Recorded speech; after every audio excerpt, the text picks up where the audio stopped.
Vamos lá, galera, vamos continuar então. Vocês já ouviram o primeiro áudio dessa série de episódios sobre normas brasileiras de contabilidade. Já falamos sobre a NBC-TG, Estrutura Conceitual, e agora vamos para a NBC-TSP, Estrutura Conceitual para a Elaboração e Divulgação de Informação Contábil de Propósito Geral pelas entidades do setor público.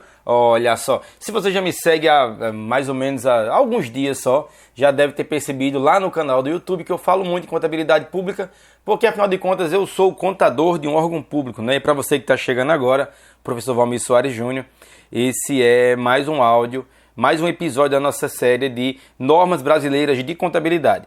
Se você não ouviu o primeiro episódio ainda, ouviu qualquer episódio, você pode acessar no meu podcast aqui no Cashbox essa playlist, beleza? Então vamos lá, vamos sem maiores delongas.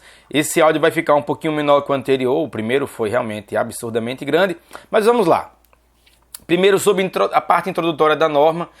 Se você também, para não ficar todo o áudio repetindo como vai funcionar essas narrativas das normas, eu recomendo que você escute os 3 primeiros minutos do primeiro episódio, tá? Porque vai servir aquele comentário para todos os demais. Então, seguindo, na introdução da norma. A estrutura conceitual para a elaboração e divulgação de informação contábil de propósito geral para as entidades do setor público, ou simplesmente estrutura conceitual, estabelece os conceitos que devem ser aplicados no desenvolvimento das demais normas brasileiras de contabilidade aplicadas ao setor público, as NBC-TSP, do Conselho Federal de Contabilidade, destinadas às entidades do setor público. Além disso, tais conceitos são aplicáveis à elaboração e à divulgação formal dos relatórios contábeis de propósito geral das entidades do setor público, também chamadas RCPG. O objetivo principal da maioria das entidades do setor público é prestar serviço à sociedade, em vez de obter lucros ou gerar retorno financeiro aos investidores.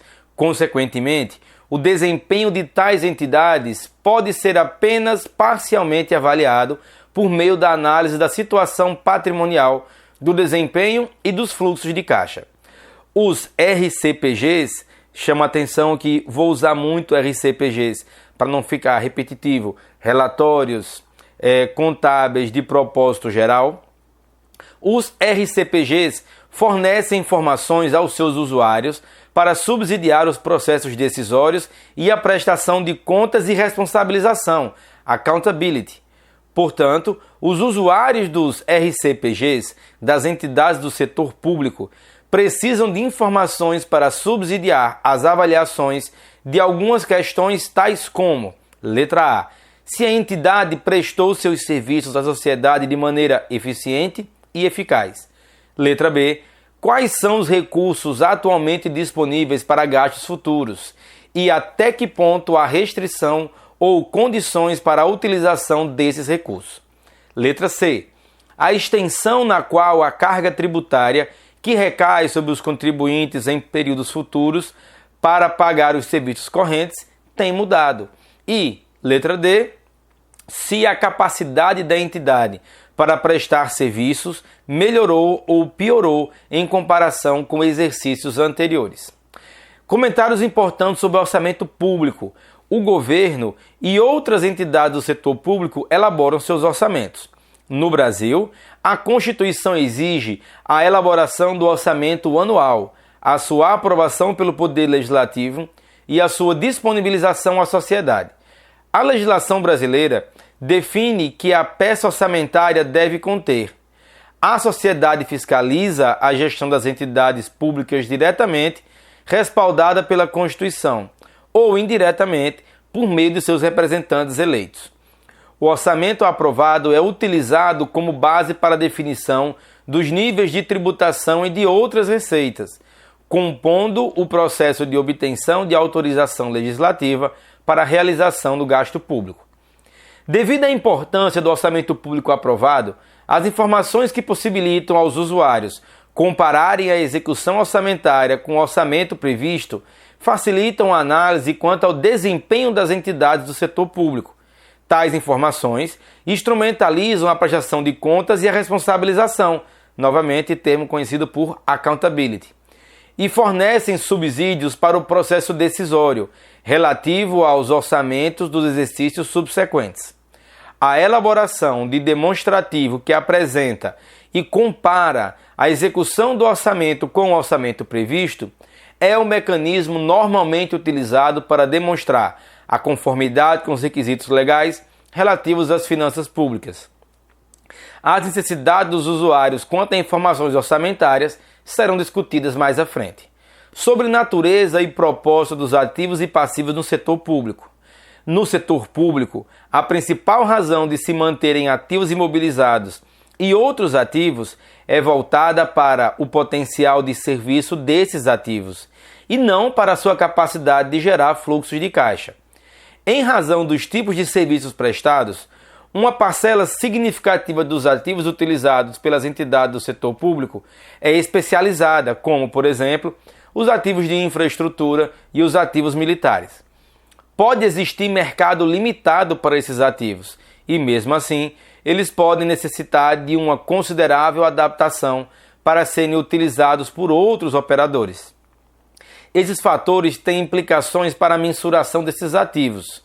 Mais à frente, num capítulo intitulado Mensuração de Ativos e Passivos, será discutida as bases para a mensuração no setor público.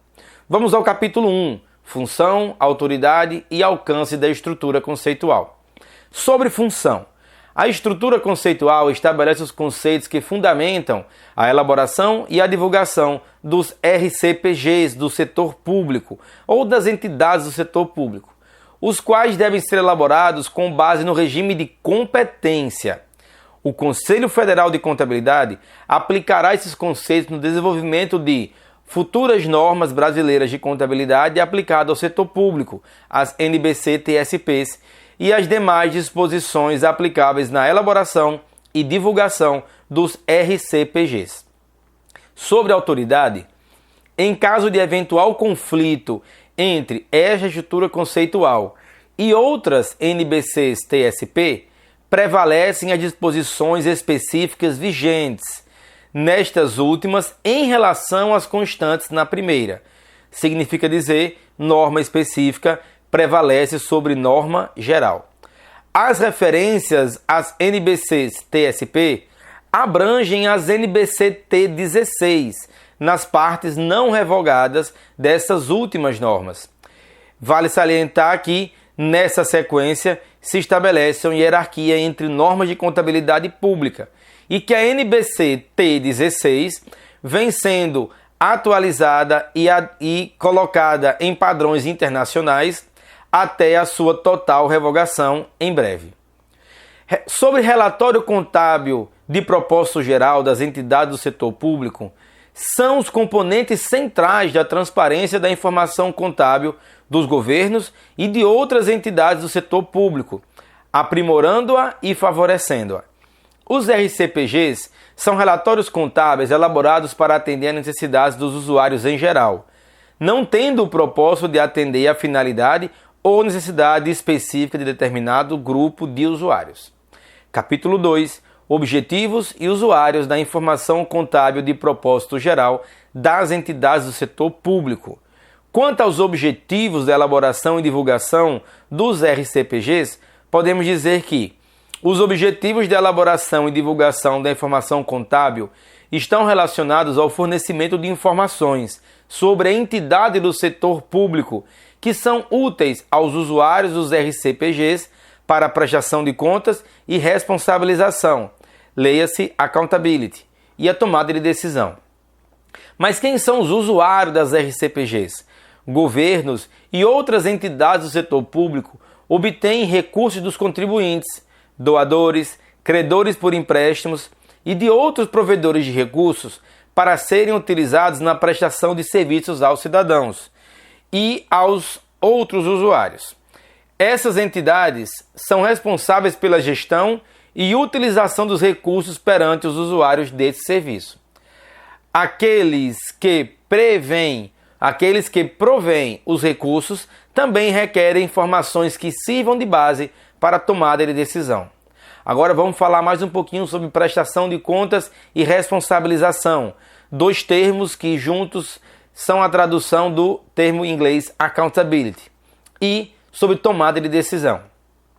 A principal função dos governos e de outras entidades do setor público é a de fornecer serviços que aprimorem ou mantenham o bem-estar dos cidadãos e dos outros indivíduos. Esses serviços incluem, por exemplo, programas e políticas de bem-estar, educação pública, segurança nacional e defesa nacional. Na maioria dos casos, esses serviços são fornecidos como resultado de transações sem contraprestação, em ambientes não competitivos. Informação fornecida pelos RCPGs. Vamos tratar um pouco desse ponto agora. As informações fornecidas pelos RCPGs são variadas. Podemos citar, primeiro, situação patrimonial, desempenho e fluxos de caixa. Podemos citar informações orçamentárias e cumprimento da legislação ou outra regulamentação relativa à captação e utilização de recursos. Ainda, resultado da prestação de serviços, informações financeiras e não financeiras prospectivas e, por último, informação explicativa. No capítulo 3, nós temos as características qualitativas da informação. As características qualitativas da informação incluídas nos relatórios contábeis de propósito geral são a relevância, a representação fidedigna, a compreensibilidade, tempestividade, a comparabilidade e a verificabilidade. As restrições inerentes à informação contida nos RCPGs são a materialidade, o custo-benefício e o alcance do equilíbrio apropriado entre as características qualitativas. Cada uma das características qualitativas é integrada e funciona em conjunto com as outras características, de modo a fornecer informação útil nos RCPG para cumprir os objetivos da informação contábil.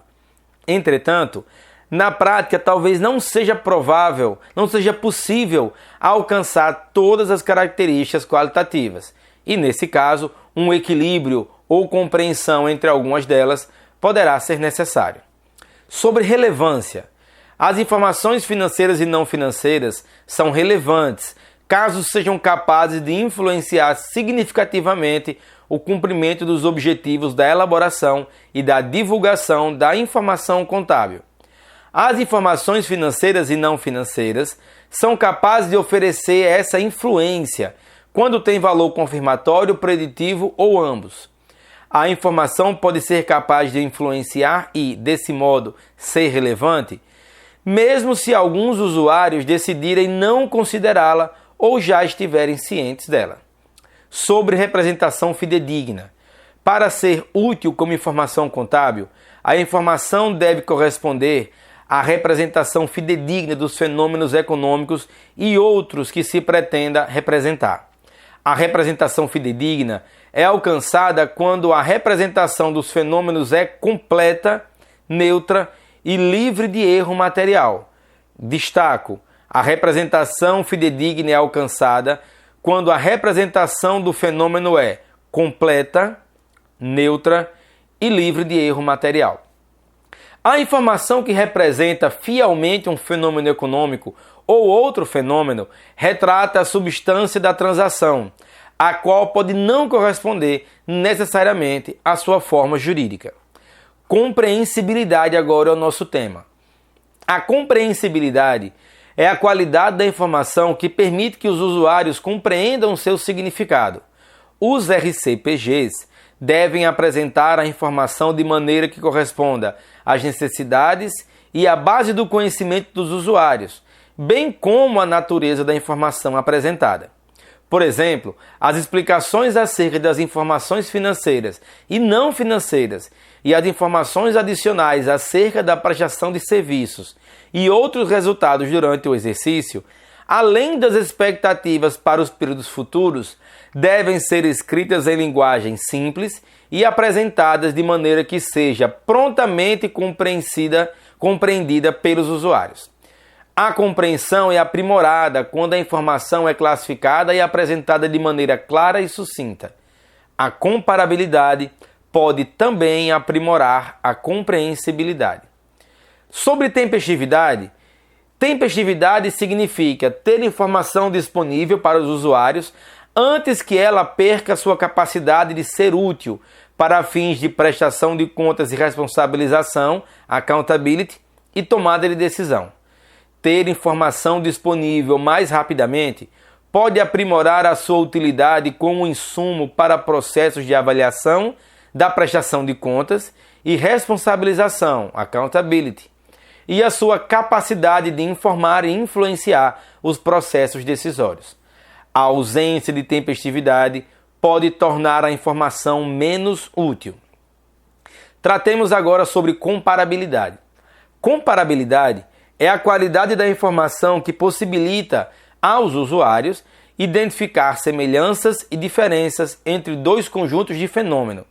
A comparabilidade não é uma qualidade do item individual, mas, antes, a qualidade da relação entre dois ou mais itens da informação. Sobre verificabilidade. A verificabilidade é a qualidade da informação que ajuda a assegurar aos usuários que a informação contida nos RCPG representa fielmente os fenômenos econômicos ou de outra natureza que se propõe a representar. A suportabilidade, ou seja, a qualidade referente àquilo que dá suporte a algo, algumas vezes é utilizada para descrever esta qualidade. Quando aplicada em relação à informação explicitada e à informação quantitativa financeira e não financeira, prospectiva, divulgada nos relatórios contábeis de propósito geral. Quer referida como verificabilidade ou como suportabilidade, a característica implica que dois observadores esclarecidos e independentes podem chegar ao consenso geral, mas não necessariamente a uma concordância completa. Aqui eu destaco: verificabilidade está para suportabilidade. Sobre informações que podem ser observadas de maneira independente. Letra A. A informação representa os fenômenos econômicos e de outra natureza, os quais se pretendem representar sem erro material ou viés, ou mesmo o reconhecimento apropriado, a mensuração ou o método de representação foi aplicado sem erro material ou viés. Sobre restrições acerca da informação incluída nos relatórios contábeis de propósito geral, eu apresento primeiro a materialidade. A informação é material se a sua omissão ou distorção puder influenciar o cumprimento do dever da prestação de contas e responsabilização, accountability, ou as decisões que os usuários tomam com base nos relatórios contábeis de propósito geral elaborados para aquele exercício. A materialidade depende tanto da natureza quanto do montante do item analisado, dentro das particularidades de cada entidade. Os RCPGs podem englobar informações qualitativa e quantitativa acerca do cumprimento da prestação de serviço durante o período de referência e das expectativas sobre a prestação de serviço e o desempenho no futuro. Consequentemente, não é possível especificar um limite quantitativo uniforme, no qual determinada informação se torna material. Sobre custo-benefício, a informação contábil impõe custos e seus benefícios devem justificá-los. Avaliar se os benefícios da informação justificam seus custos é, com frequência, uma questão de julgamento de valor, pois não é possível identificar todos os custos e todos os benefícios da informação incluída nos relatórios contábeis de propósito geral. E sobre a última restrição da informação contábil, nós temos equilíbrio entre características quantitativas e características qualitativas. As características qualitativas funcionam conjuntamente para contribuir com a utilidade da informação. Por exemplo, nem a descrição que represente fielmente um fenômeno relevante, nem a descrição que represente de modo fiel um fenômeno relevante resultam em informação útil. Por exemplo, nem a descrição que represente fielmente um fenômeno irrelevante, nem a descrição não fiel de um fenômeno relevante resultam em informação útil. Do mesmo modo, para ser relevante, a informação precisa ser tempestiva e compreensível. Vamos agora ao capítulo 5, mas antes eu vou tomar aqui um pouquinho de água, recomendo que você tome também.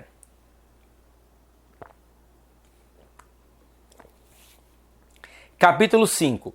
Elementos das demonstrações contábeis. Elementos e sua importância.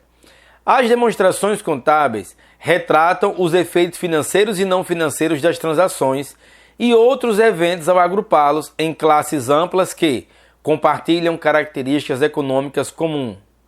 Essas classes amplas são denominadas elementos das demonstrações contábeis.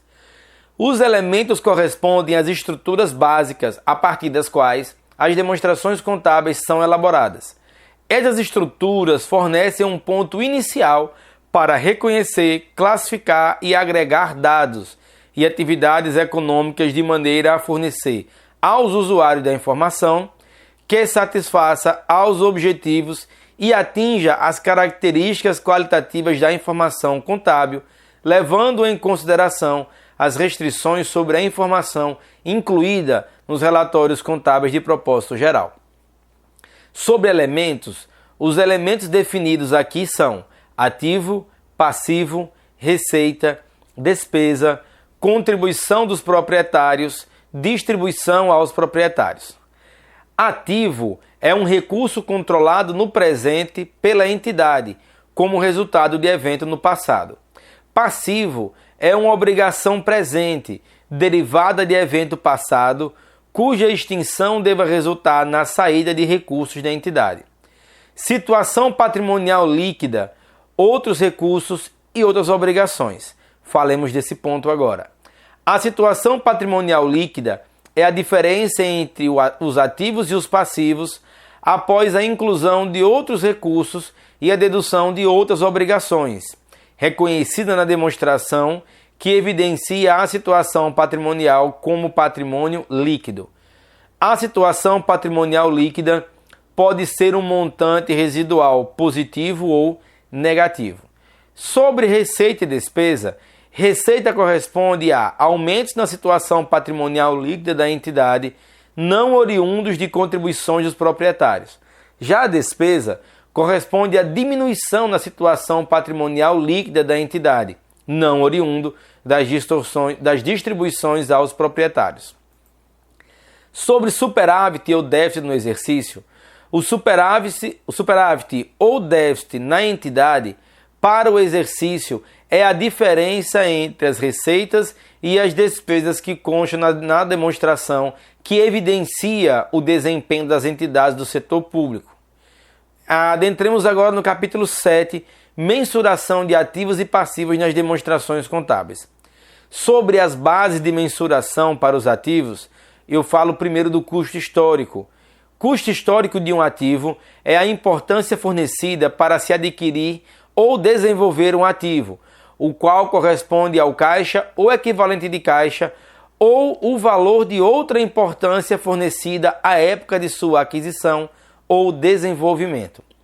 Sob mensuração a valor corrente, as mensurações a valor corrente refletem o ambiente econômico vigente na data da apresentação do relatório. Existem 4 bases de mensuração a valor corrente para os ativos. São, primeiro, letra A, valor de mercado, letra B, custo de reposição ou substituição, letra C, preço líquido de venda e letra D, valor em uso. O valor de mercado para o ativo é o montante pelo qual um ativo pode ser trocado entre partes cientes e dispostas em transação sob condições normais de mercado. Já o custo de reposição ou substituição é o custo mais econômico exigido para a entidade substituir o potencial de serviços de um ativo, inclusive o montante que a entidade recebe a partir de sua alienação ao final da vida útil, mas na data do relatório. Sobre preço líquido de venda, o preço líquido de venda é o montante que a entidade pode obter Com a venda do ativo, pode deduzir os gastos para a venda. Sobre valor em uso, o valor em uso é o valor presente para a entidade do potencial serviço ou da capacidade de gerar benefícios econômicos remanescentes do ativo, caso este continue a ser utilizado, e do valor líquido que a entidade receberá pela sua alienação ao final de sua vida útil. Sobre base de mensuração para os passivos, nós temos, essa seção discute as bases de mensuração para os passivos. Não repete toda a discussão sobre os ativos e considera as seguintes bases de mensuração: custo histórico, custo do cumprimento de obrigação, valor de mercado, custo de liberação e preço presumido. Vamos falar individualmente de cada uma dessas bases de mensuração agora. Primeiro, custo histórico. Para o passivo, é uma importância recebida para se assumir uma obrigação, a qual corresponde ao caixa ou equivalente de caixa, ou ao valor de outra importância recebida à época na qual a entidade incorreu no passivo. Sobre custo de cumprimento da obrigação, custo de cumprimento da obrigação corresponde aos custos nos quais a entidade incorre no cumprimento das obrigações representadas pelo passivo, assumindo que o faz de maneira menos onerosa. Sobre valor de mercado. Valor de mercado para passivos é o montante pelo qual um passivo pode ser liquidado entre partes cientes e interessadas em transação sob condições normais de mercado. Sobre a base de mensuração custo de liberação, o custo de liberação é um termo utilizado no contexto dos passivos para se referir ao mesmo conceito de preço líquido de venda, utilizado no contexto dos ativos. O custo de liberação se refere ao montante que corresponda à baixa imediata da obrigação. O custo de liberação é o montante que o credor aceita no cumprimento de sua demanda, ou que terceiros combinam para aceitar a transferência do passivo do devedor. Quando há mais de um modo de garantir a liberação do passivo, o custo de liberação é aquele que representa o menor montante, isto é, consiste com a abordagem para os ativos em que, por exemplo, o preço líquido de venda não refletiria o montante que deveria ser recebido na venda a sucateiro, caso o preço maior pudesse ser obtido em venda para comprador que utilizaria o ativo. E preço presumido. O preço presumido é o termo utilizado no contexto dos passivos para se referir ao mesmo conceito de custo de reposição nos ativos. Do mesmo modo que o custo de reposição representa o montante que a entidade pagaria racionalmente para adquirir o ativo, o preço presumido representa o montante que a entidade racionalmente aceitaria na troca pela assunção de passivo existente. As transações com contraprestação, realizadas em condições normais, fornecem evidências para o preço presumido. Esse não é o caso das transações sem contraprestação. Vamos ao capítulo 8, apresentação das informações no relatório contábil de propósito geral. A apresentação corresponde à seleção, localização e à organização da informação, que é evidenciada nos relatórios contábeis de propósito geral. A apresentação visa fornecer informações que contribuam com os objetivos da elaboração e da divulgação da informação contábil e alcança as características qualitativas, enquanto considera as restrições da informação incluída nos RCPGs. As decisões sobre seleção e localização e a organização da informação são tomadas em resposta às necessidades dos usuários pela informação sobre os fenômenos econômicos, financeiros e de outra natureza.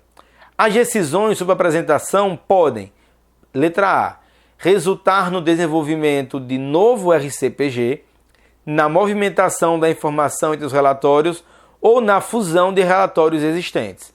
Ou, letra B, ser decisões detalhadas sobre a seleção, a localização e a organização da informação no relatório contábil de propósito geral.